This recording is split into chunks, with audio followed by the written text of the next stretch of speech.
Jadi kemungkinan suara dan materinya tidak jelas. Jangan ada yang berisik ya. Jangan ada yang nyender. Oke, udah dulu kipas-kipasnya. Nah, sini pakai itu aja. Oh.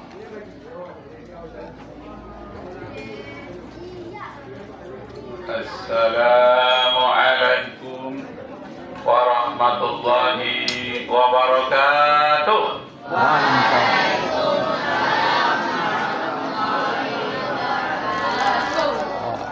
Mari ya. Ya.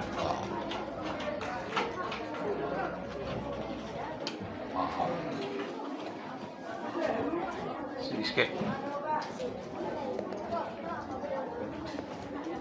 Nah, ini ada saya tuliskan di situ Muhammadiyah, ya. Ini bagaimana akhlak adab belajar yang kaitannya dengan akhlak Muhammadiyah. Ini Bapak ambil dari pidato Profesor Dr. Mufti Ali di Universitas Muhammadiyah di Yogyakarta.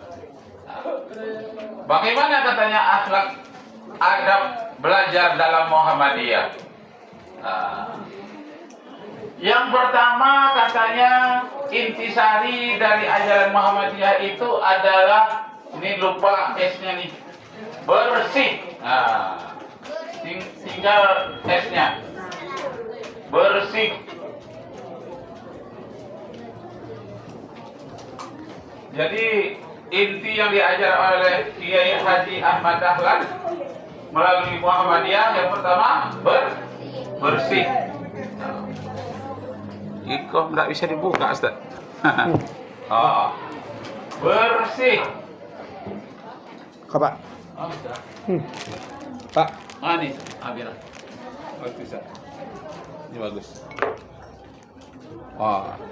Pertama bersih. Ini nanti harus semuanya bisa menghafal. Bersih. Yang kedua baru. Yang ketiga reformasi. Yang keempat tahan. Yang kelima lepas. Apa maksudnya itu ya? Mana tutupnya, Ustaz? Tutup dulu lah, ini masih kecil ya. Ini yang agak besar.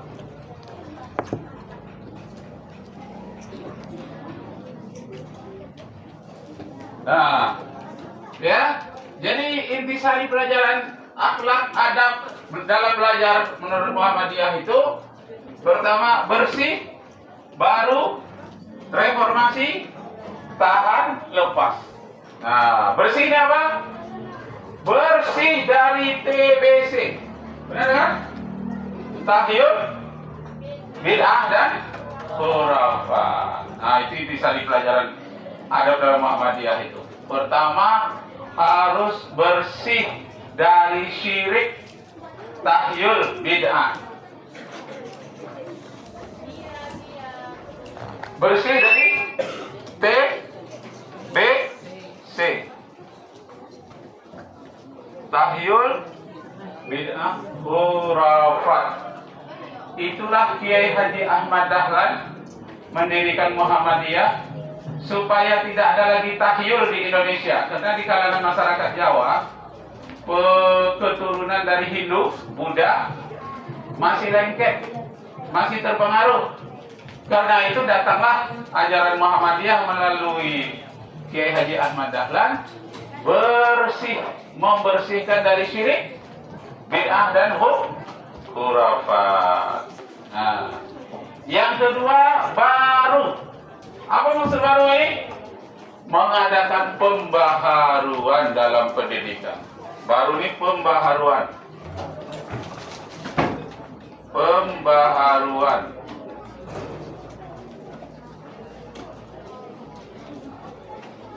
Dulu pendidikannya di surau-surau cuma baca kitab, cuma duduk bersela di atas tikar.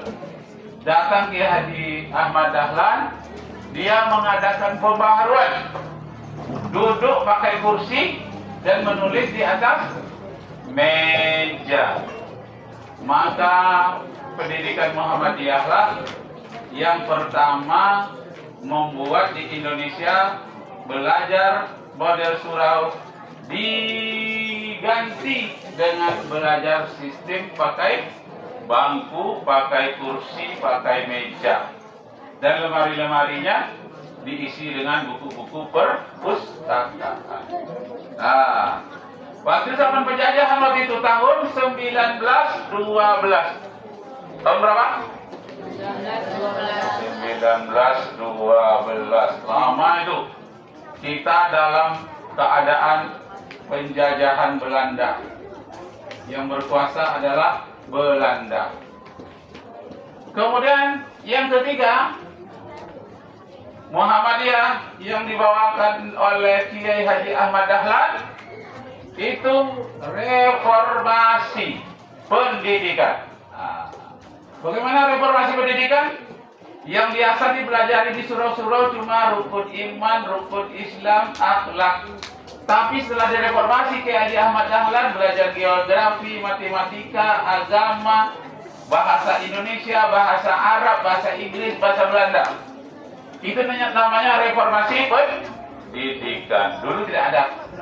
Dulu orang tua kita mengatakan haram bahasa Inggris. Nah, diadakanlah pembaruan oleh Kiai Haji Ahmad Dahlan. Boleh belajar bahasa Belanda, boleh belajar bahasa Inggris. Kalau perlu, lebih hebat daripada sekolah-sekolah yang dibuat oleh Belanda, yang dibuat oleh penjajah. Itu namanya reformasi pendidikan. Reformasi pendidikan. Pendidikan.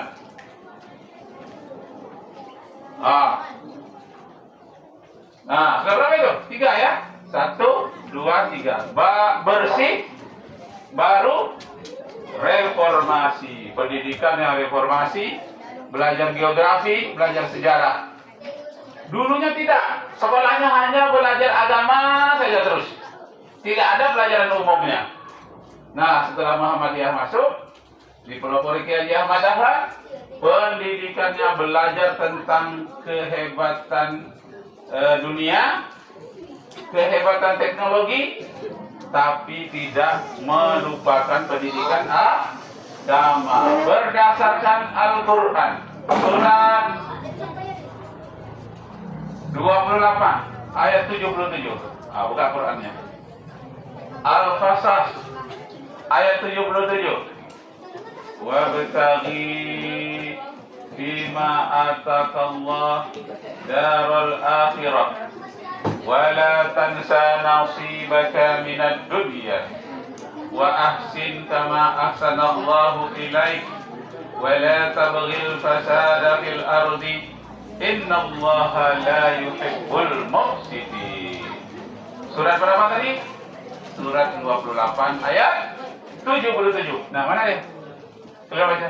Surat 28 ayat 77. 28 Al-Qasas ayat 77. Ketemu belum? Sampai ke belakang. Surat 28 ayat 77.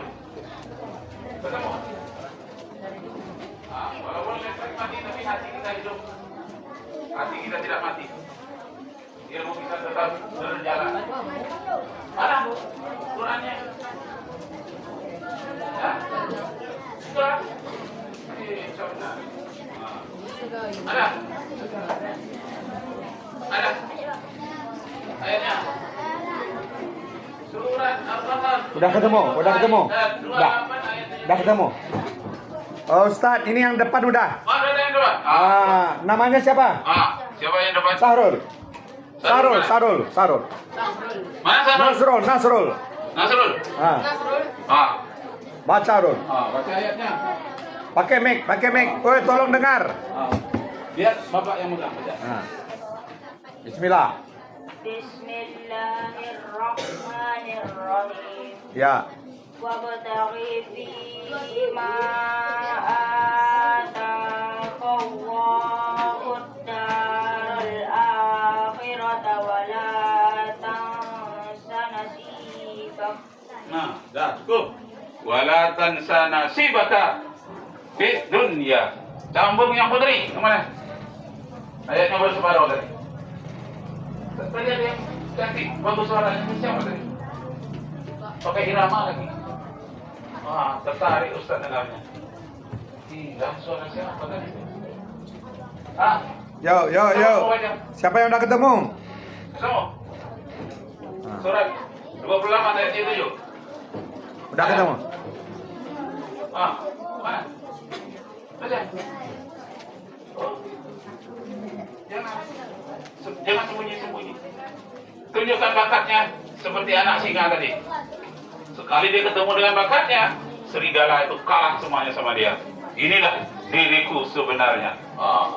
Kalian harus begitu. Begitu dapat ilmu, tunjukkan bakatnya. Inilah diriku. Jangan merasa diri itu terhina seperti domba. Tapi Ini Pak, jangan ini. merasa kuat seperti singa. Siapa yang udah ketemu? Surah Al-Qasas. Mana? Nih Pak, nih Ustaznya. Hah? Nih. Siapa namanya? Mana? Ayat 77. Tuh Pak, ya. Itu Pak. Artinya saja dibaca. Ya. Ya. Ini calon orang sukses. Walaupun panas sedikit, tapi tetap belajar. Dan carilah dengan apa yang telah dianugerahkan Allah kepadamu, Ya. pahala negeri akhirat. Ya. Tetapi janganlah kamu lupakan bagianmu di dunia dan buat baiklah kepada orang lain, sebagaimana Allah telah berbuat baik kepadamu. Dan janganlah kamu berbuat kerusakan di bumi. Sungguh Allah tidak menyukai orang-orang yang berbuat kerusakan. Itu dia.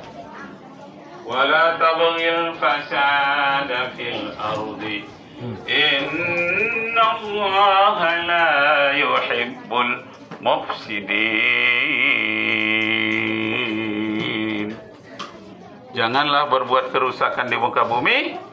Allah tidak suka Dengan kepada orang yang berbuat kerusakan. Namanya kita tadi yang Apa lagi Pak? kecil. Yang mana? Mik. Ada yang kecil tadi. Mik, nah itu. Mana dia? Yang mana? Mik. Oh. Yang di dalam ini. Oh, ini kosong dah. Masya Allah. Isinya tadi. Mana dalam mana? Ini ada satu lagi yang dicolok itu. Nggak ada. Biarlah nanti dicari. Ya. Nah, kita lanjut dulu ya. Kita lanjut.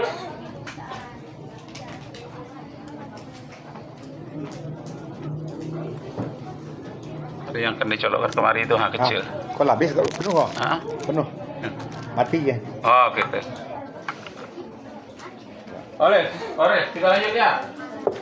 Jadi pendidikan Muhammadiyah itu menurut Kiai Haji Ahmad Dahlan yang diungkapkan oleh Profesor Mufti Ali pada acara wisuda sarjana di Universitas Muhammadiyah di Yogyakarta.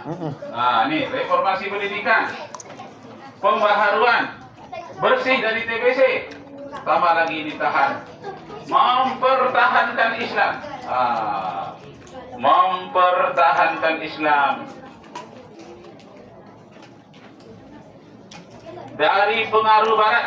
Nah, itu dia, mempertahankan Islam dari pengaruh Barat.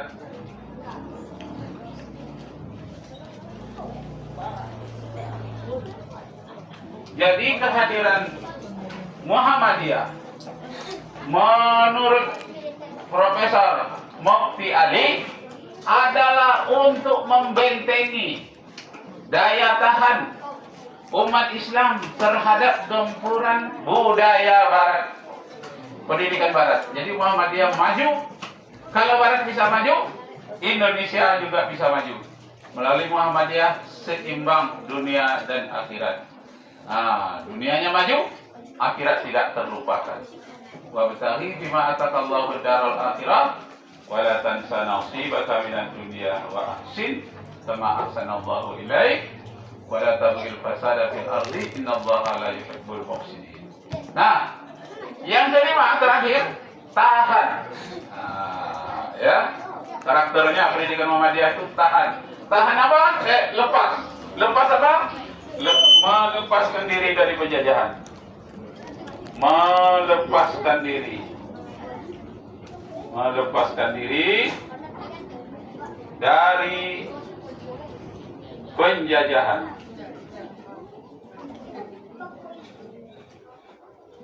Karena tahun 1912 berdirinya Muhammadiyah itu masih dalam keadaan penjajahan. Jadi Muhammadiyah lahir di Indonesia untuk melepaskan diri umat Islam dari jajahan Belanda. Setelah itu datang pula penjajahan Jepang. Terlepas kita dari penjajahan Jepang, maka tahun 1945 tanggal 17 Indonesia diproklamirkan kemerdekaannya oleh Soekarno Hatta atas nama bangsa Indonesia, Soekarno-Hatta. Nah, ingat dasarnya ya. Nanti yang 5 ini kalau Bapak tes sudah hafal ya. Caranya adalah diringkas dulu. Muhammadiyah tulis 1, bersih. Nah, ingat, bersih dari TBC. Baru mengadakan pembaharuan sesuai dengan dunia modern.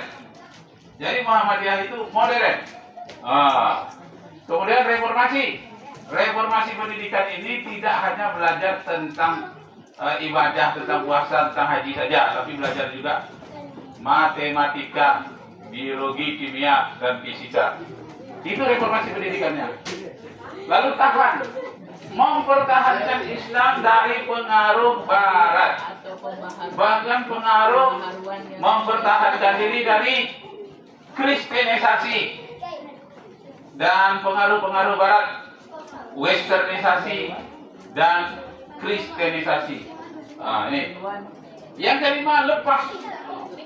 Lepas itu melepaskan diri dari penjajahan. Penjajahan ada 2 macam ya. Ada penjajahan fisik yang mengeruk kekayaan Indonesia. Ada penjajahan mental. Bagaimana penjajahan mental itu? Yang mengadu domba antar suku. Orang Jawa, umpamanya dengan Aceh, diadu dombanya. Orang Sumatera dengan orang Ambon, diadu dombanya. Itu namanya divide et impera. Dipecah-pecah lalu dikuasai. Apa bunyinya? Divide et impera. Bisa? Divide et impera. Coba. Divide et impera. Itu dia. Divide et impera. Artinya dipecah-pecah. Bangsa Indonesia diadu domba untuk dikuasai, untuk dijajah. Nah, lahirlah Muhammadiyah tahun berapa? 1912. Yang dibawakan oleh Kiai Haji Ahmad Dahlan. Keterangannya ini dapatnya dari Kiai Haji Mukti Ali, Menteri Agama Republik Indonesia yang kedua. Menteri Agama yang pertama H.M. Rasidi. Menteri Agama yang kedua, ini dia, Profesor Dr. Mukti Ali. Dialah yang menerangkan bagaimana berharganya, tingginya, hebatnya visi Muhammadiyah di dalam memberikan ilmu, dalam membentuk adab, dan membersihkan diri kita, umat Islam Indonesia, dari syirik. Masih ada syirik itu sampai sekarang? Masih ada. Bid'ah masih ada? Ada. Khurafat masih ada? Masya Allah. Bapak pernah pulang dari daerah transmigrasi, naik bus. Di sebelah Bapak ada seorang yang dari Jawa, tinggalnya asalnya dari Malang. Dari mana Pak? Dari Transmigrasi. Kampungnya di Malang. Katanya dekat Malang itu ada Gunung Kawi Pak ya. Kata Ustaz. Oh ada. Gunung Kawi itu tempat apa? Tempat orang minta kaya pakai tumbal-tumbal. Syirik apa tidak tuh? Kata Bapak itu syirik, itu meminta tumbal, minta kekayaan di Gunung Kawi. Iya saya tidak ikut Pak, tapi saya ikut membiayai katanya. Umpamanya tumbalnya di sana dia minta korban itu 1 ekor kambing. Kambingnya harganya 3 juta, 4 juta. Dia yang bayar tapi dia tidak pergi. Nanti kalau dapat kekayaan kita bagi 2 ya katanya. Dia yang membiayai. Itu termasuk yang membiayai itu ikut melakukan syirik apa tidak? Ikut. Karena dia mengeluarkan biaya. Tak boleh. Pantang-pantang Muhammadiyah waktu itu. Pantang-pantang dari Kiai Haji Ahmad Dahlan. Jangan bahkan pantang umat Islam seluruh dunia. Tidak boleh pakai tumbal-tumbal mencari kekayaan melalui kekuatan jin. Itu namanya syirik, minta bantuan kepada jin. Boleh kita mencari kaya?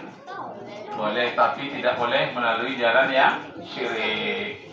Pakailah memakai cara yang halal.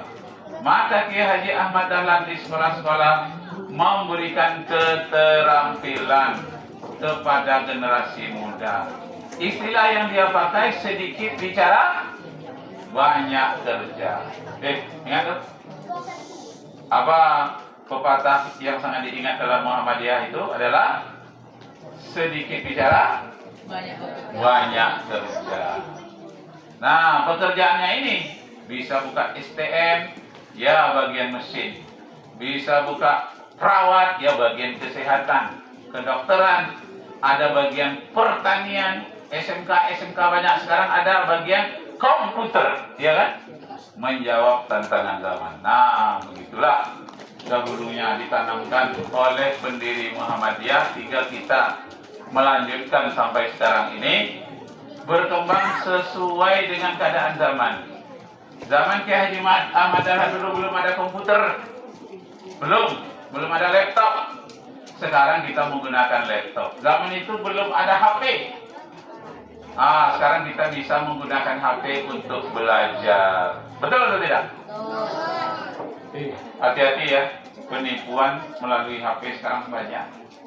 Memang kita bisa belajar melalui HP, lihat YouTube, ceramah-ceramah Ustadz banyak. Tapi juga penipuan juga banyak.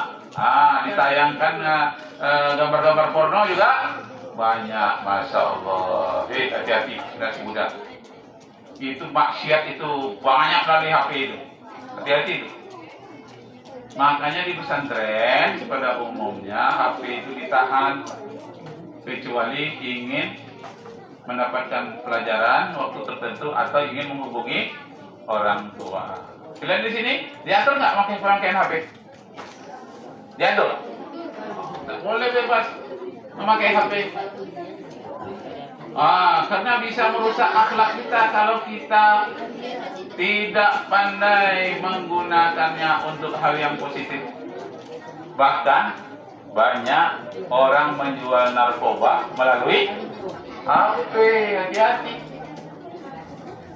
Banyak orang yang membuat kita berhutang melalui HP, pinjaman online. Membayarnya nggak bisa. Pinjam, belum lagi pinjaman diberikan, potong katanya 10%. Belum lagi dibayar, baru mulai di awal dan potong 10%. Nanti terlambat bayar, potong lagi 10%. Bertambah, itu namanya ad'afan mudha'afah. Riba yang berlipat-lipat ganda. Banyak orang yang terjual rumahnya gara-gara berhutang online melalui HP. Banyak itu. Dan baru-baru ini ada anak SMP di Jawa yang hilang gara-gara HP. Karena di HP-nya ini temanmu katanya sudah menunggu dekat hutan di situ. Banyak.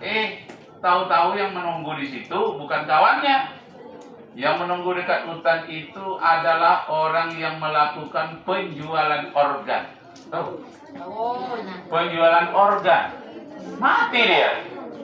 Ginjalnya diambil, paru-parunya dipotong, jantungnya diambil. Ah, itu dia rayu-rayu melalui HP, hati-hati.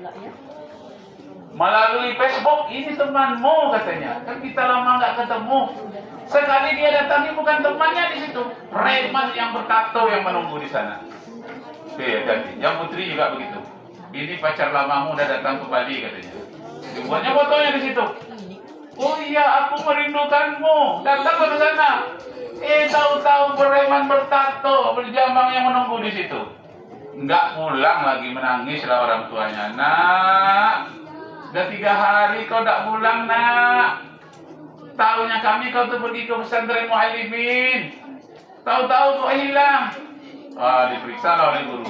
HP-nya enggak ada lagi. Oh, ini gara-gara HP-nya ini enggak teratur. Ditipu oleh orang yang seolah-olah orang itu menyayangi dia. Padahal orang itu benci padanya dan mengambil organ tubuhnya. Masya Allah. Hati-hati. Apa sebabnya orang pengambil organ tubuh itu yang muda-muda dicarinya, yang remaja? Apa sebab? Nah, masih bagus. Nah itu dia. Karena katanya masih bagus kalau remaja tuh dalam perkembangannya. Kalau udah tua-tua kayak Ustadz ini, nggak mau lagi lihat. Mau udah Nggak tua. berkembang lagi katanya. Hah? Kalau ditempelkan jantungnya tuh nggak mau lengket lagi, udah tua. Saraf-sarafnya udah keras. Tapi kalian ini masih remaja, masih muda. Itu mahal, satu ginjal itu 2 miliar. Ya? Satu ginjal 2 miliar. Satu kornea mata, satu mata itu satu triliun. Tangan sekarang pun bisa dipotong orang. Tangan? Ini baru nih. Sampai di lengan begini. Ini dijual sebelah. Syaratnya harus segar darahnya. Setelah 1 jam dipotong itu harus cepat dimasukkan ke dalam kulkas khusus. Kalau lebih dari 1 jam tidak mau lagi dia dipasangkan ke orang lain. Jadi tangan pun bisa dicangkokkan orang sekarang. Orang-orang kan ada orang lahir tak punya tangan, seperti ditayangkan Ustaz tadi itu. Nah, kalau ada penjahat itu atau dia punya niat jahat, dibelinya. Orang yang sehat dikorbankannya. Dia yang nggak sehat, dia yang memakainya. Hati-hati. Bisa dipahami? Ada lagi di ujung batu. Seorang remaja SMP masih, tapi dia nggak mau sekolah lagi. Dia kasih tahu sama ayahnya, ayah, tubuhku kan sudah kuat, aku bisa berdagang. Aku tidak mau sekolah lagi ya. Iya, sekolah anak, enggak, utak awak tak bisa lagi ya. Tak mau sekolah tuh, jadilah SMP saja. Tahu-tahu anaknya hilang. Nah, setelah hilang seminggu setelah itu, datang polisi buat surat ke rumah. Rupanya dia sudah masuk penjara. Kenapa? Dimanfaatkan orang untuk agen narkoba. Masya Allah. Lalu dia berniat ketemu dengan bapak dia. Waang, kamu keluarlah dari sana. Iya pak, itu orang itu yang kurang ajar katanya. Saya dibudak-budak berteman. Tahu-tahu diceblosnya saya ke penjara. Waktu sama-sama pesta narkoba, bersenang-senang. Tapi tiba masuk penjara, aku sendiri gak ada yang menengokku. Kurang ajar dicarutinya orang itu. Nah, ketika dia sudah habis waktunya mau keluar dari penjara, dipancing oleh temannya yang lain. Apa? Cobalah sikit gak apa-apa. Kamu kan sudah terlarang dari penjara. Udah lama kamu gak merasakan ini nikmat narkoba nih. Kamu keluar. Maka sikit aja, gak usah banyak-banyak. Baru saja dia mau mulai, tertangkap oleh polisi. Masuk lagi. Udah 3 kali keluar masuk, agak akibat kawan-kawannya. Jelas tuh? Bapak ingatkan kepada kalian semua, hati-hati dalam berkawan. Hati-hati. Karena perangai kawan itu akan sampai pengaruh kepada kita. Bertemanlah kita dengan 2 orang pejudi. Dalam waktu 1 bulan, menjadi 3 pejudi masuk kita. Bertemanlah dengan 2 orang peminuman keras. Minggu pertama masih orang itu berdua, minggu ketiga sudah masuk kita 1. Hati-hati dalam berteman. Katanya 2 aja peminuman keras. Yang ketiga kok jadi kita pula? Maksudnya pengaruh negatif dari kawan-kawan itu mudah sampai kepada kita. Untuk itu, mari kita renungkan ayat Al-Quran berikut ini. Nah, ayat Al-Quran. Bagaimana tentang akhlak yang baik? Yang pertama tadi, bersih dari TBC itu ya. Coba buka surat Luqman.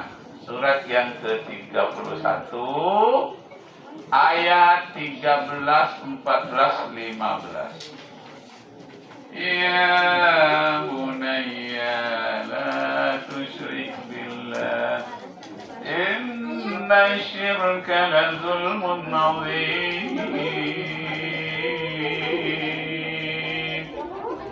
Surat 31 ayat 14, 15 ya. Nah itulah 14 lah mereka. Siapa ketemu? Ketemu? Baca artinya saja, ayatnya tidak. Artinya saja. Nggak ada artinya. Mana Nasrul. Nasrul, Pak. Nasrul. Oh, Nasrul. Ada artinya ya? Artinya saja. Calon orang hebat.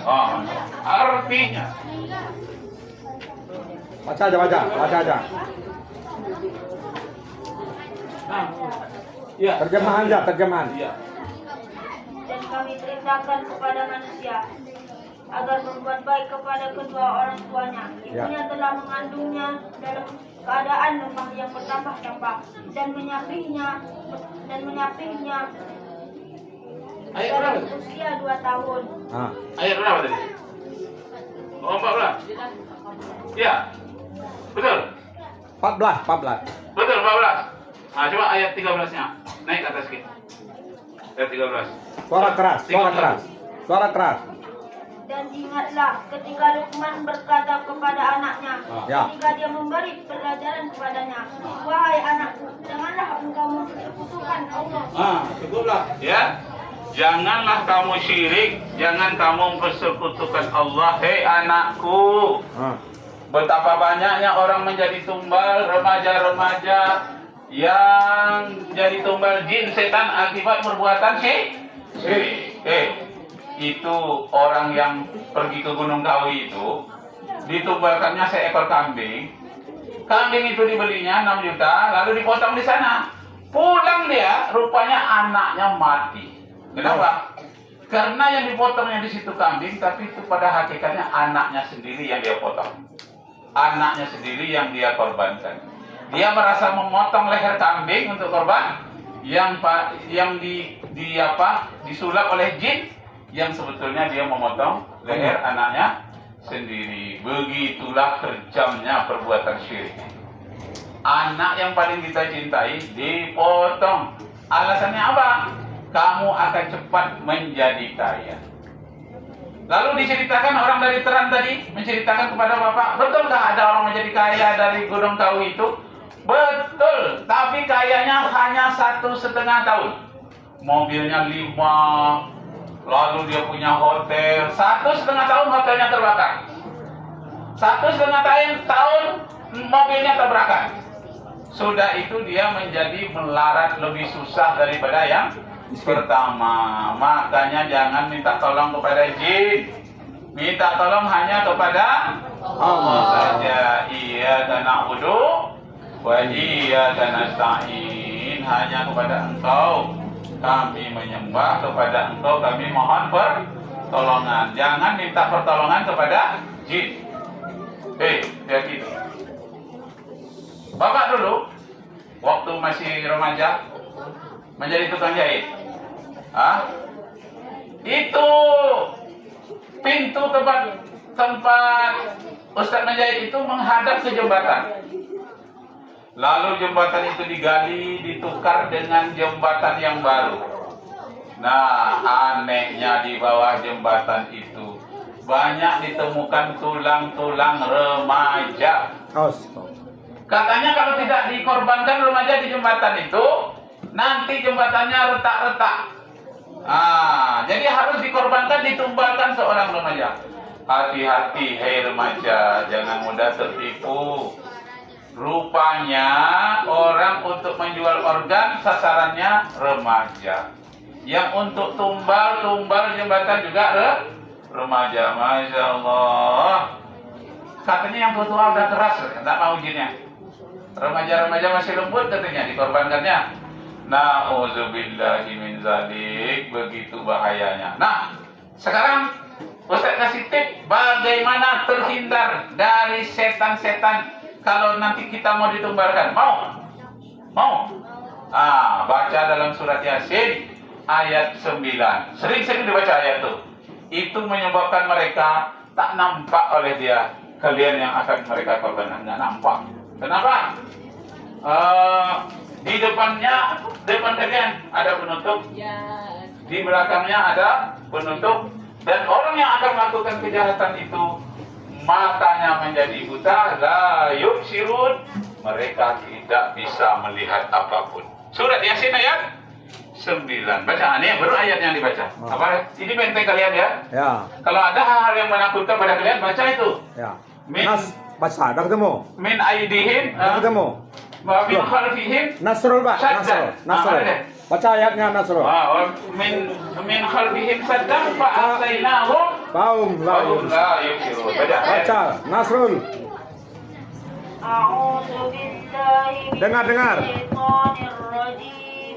Bismillahirrahmanirrahim. Ya. وجعلنا من بين أيديهم سدا ومن خلفهم سدا فأغشيناهم فهم لا يبصرون. Nah, itu dia. Wa ja'alna min baini aydihim saddan wa min khalfihim saddan fa alsaynahum fahum la yubsirun. Wajib hafal semuanya. Betul? Nanti Ustaz tes. Karena ayatnya pendek. Surat Yasin ayat 9. Wa min aydihim saddan wa min khalfihim saddan. Saddan itu artinya pendinding. Berdinding antara kalian dengan orang yang memakai setan ingin mengorbankan kalian, ingin menjadikan kalian sebagai tumbal. Biasanya ya orang yang mengadakan tumbal itu dia bawa anduk putih. Anduk putih dikibasannya kepada kalian. Wah, dia baca simsalabim ada berak.